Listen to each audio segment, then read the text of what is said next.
السلام عليكم ورحمة الله وبركاته. اللهم صل وسلم وبارك على سيدنا محمد وعلى آله وعلى صحابته أجمعين. بنرحب بكل مشتركينا الجداد وبنقول لهم نورتونا. كمان يا ست الكل ما تنسيش اللايك الحلو اللي بنستناه منك، واللي بيشاهد القناة لأول مرة يسعدنا جدا اشتراكك وتفعيلك للجرس ليوصلك منا كل جديد.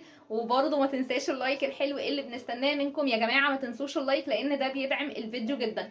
يلا بينا، كل يوم هنيجي نحضر معاكي الفطار إن شاء الله، وعلى طول متأخرين على فطارنا، معانا ساعتين. يلا بينا نعمل أحلى صينيه بطاطس ورز مدسوس ونقول لك كل اسرار الرز المدسوس. ويلا بينا على بركه الله. عندنا اللحمه بتاعتنا، عندنا هنا بصلايه صغيره وكمان 4 فصوص حبهان. يلا بينا نبدا بسليق اللحمه الاول. بسم الله كده. الميه بتاعتنا غلت، خلينا ننزل بالحبهان والبصله ونسيبها كمان تغلي لمده 5 دقايق. ما تحطيش فلفل اسمر في اول الشوربه علشان بتغمق طبعا الشوربه مننا، فبنستنى شويه على الفلفل الاسمر لحد ما اللحمه تطلع الريم بتاعها، وبعد كده نضيف الفلفل الاسمر. يلا بينا على البركه. بسم الله كده. ننزل اللحمه بتاعتنا ونسيبها كده على نار عاليه لمده كده حوالي نص ساعه، نص ساعه وشويه. وبعد ما نطلع الريم بتاعها نبدا نهدي عليها النار شويه. بعد النص ساعه الاولانيه تعالي نبص على اللحمه بتاعتنا ما طلعتش ريم. ليه بقى؟ عشان انا غسلاها الصراحه بالميه كويس قوي، فعشان كده اللحمه المغسوله كويس ما بتطلعش ريم. نزلت بقى دلوقتي كده بنص معلقه فلفل اسمر وهبدا اهدي النار عليها. عدى عليها نص ساعه، دلوقتي كمان هروح سايباها على النار كده تقريبا حوالي ساعه. يلا بينا بقى نجهز صينيه البطاطس. عندنا هنا مكعب ماجي، عندنا نص معلقه فلفل اسمر ونص معلقه ملح على كيلو بطاطس. ده كيلو من البطاطس. هنا بقى يا ست الكل البصله الدايبه في البطاطس بتخلي طعمها مش قادره اقول لك قد ايه. فانعم حته كده من المبشره ابشري لنا كده 3 بصلات وسط بانعم حته، وهتاخدي نتيجه لصينيه البطاطس مش قادره اقول لك حلوه قد ايه. خلاص حطينا كده البصل. انزلي لنا كمان بربع كوبايه زيت من القهوه.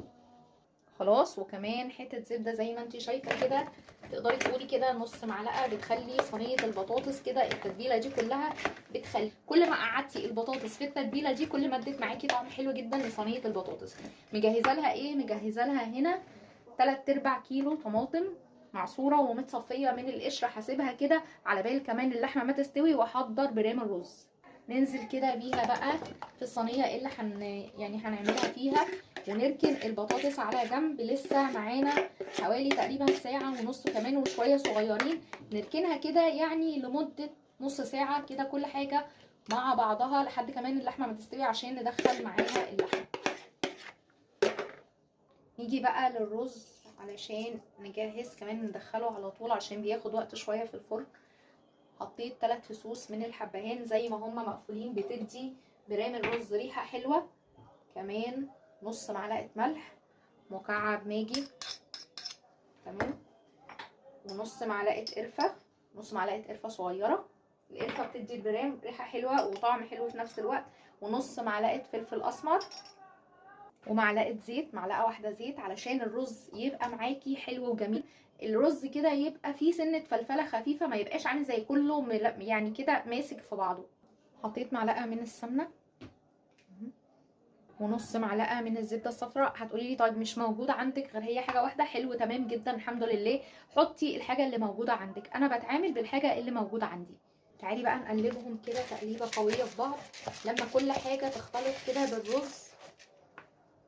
ده كده وش اللبن اللي انا جايباه للرز. انا جايبه ده مثلا نص كيلو رز، هو فعلا نص كيلو رز، كوبايتين كبار يعني نص كيلو، عليهم 3/4 كيلو لبن. لو عايزه برام رز حلو يبقى عليهم 3/4 كيلو لبن، ولازم اللبن يكون من عند اللبان، ما يبقاش لبن علب. خلاص ده كده وش اللبن. جيبي اللبن اغليه قبلها بيوم وسيبيه في التلاجة زي ما هو كده. بعد ما يبرد دخليه التلاجة، تاني يوم هتلاقيه عملك وش حلو جدا. دي كده برضو علبة كريمة من عند اللبان. طب وليه كل ده؟ هيطلع لك برام رز بصي والله حكايه. معلش يعني ايه، طالما عملنا حاجه نعملها ايه على بعضها كده حلوه تبقى بالمره. وطبعا احنا مش كل يوم طبعا بنعمل برام رز. تعالي بقى نقلب وش اللبن على الكريمه كده علشان انا هقسمهم، مش هستخدمهم كلهم دلوقتي. بعد بقى ما قلبتهم الاتنين انا هقسم كده كاني هقسمهم على نصين بس، هسيب الباقي وهخدم كده الرز باللي انا عملته ده بالكريمه وبوش اللبن، وهسيبه لمده 10 دقايق كده مع بعضه. كمان حاجه مهمه جدا، احنا اللبن بايت عندنا في التلاجة من امبارح. لما اخدنا الوش لازم تنزلي باللبن دافي على برام الرز، ما تنزليش بيه ساقع علشان هيخلي الرز ياخد منك وقت طويل جدا. كمان الرزايه وانتي بتاكليها كده هتحسي بنشوفيه فيها، لكن لما بتنزلي بيه وهو دافي بيكون نتيجته احسن. هنا انا دهنت البرام بتاعي، انا بحب ادهنه علشان بحب الرز يبقى متحمر كده من الجوانب ومن الارضيه. نزلنا بالرز كده بعد ما سيبناه شويه، في نفس الوقت انا بدفيله اللبن كده، يعني بيبقى كده تقدري تقولي سخن شويه. يلا بينا بقى بسم الله ننزل باللبن الدافي وندخله الفرن على طول. بياخد له حوالي ساعة الا ربع في الفرن. هندخله على الصاجة مباشرة مش على الشبكة. خدنا برضو كده من اللحمة وسيبنا شوية في الشوربة علشان نبدأ نسوي صينية البطاطس. انا ولعت عليها النار، انا هدخلها الفرن بس بحطها كده من فوق لمدة ربع ساعة. اول ما تبدأ تغلي جامد بدخلها الفرن. لما الرز بتاعنا يتشرب في الفرن بطلعه كده. احنا طبعا عندنا بقيه الكريمه ووش اللبن على وش الرز، ودي بقى طبعا من اسرار الرز الحلوه. هو ده اللي بيخليكي وانتي بتاكلي الرز من بره تحسي ان هو فعلا طعمه كانه مليان قشطه. الاضافه الاخيره اللي بيضيفوها دي قبل الرز طبعا ما بيستوي. انا هنا ما بشمعش الرز، انا هنا بولع عادي النار بسويه من، يعني ما بشمعش الاول، بسويه على نار البوتاجاز من تحت بس بوسط النار. كمان بقى متاكده ان الرز بتاعي مش هيفور لان الحاجه مش زايده فوقيه. لكن انتي لو حاسه طبعا ان الرز هيفور معاكي في البوتاجاز لازم تشمعيه عشان لا قدر الله ما يعملش حاجه وحشه. بعد ما حطينا له بقى الاضافه الاخيره هندخله الفرن لمده ربع ساعه من غير فرن فلاحي. عملنا لك الرز بطريقه النهارده يحسسك كانك فعلا قاعده كده في خير الفلاحين الجميل، طبعا على راسنا من فوق الناس الجميله اللي بيعملوا احلى الاكلات.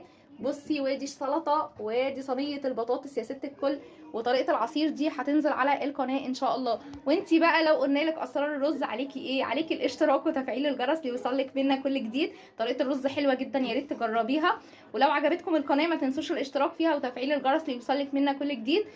والسلام عليكم ورحمة الله وبركاته.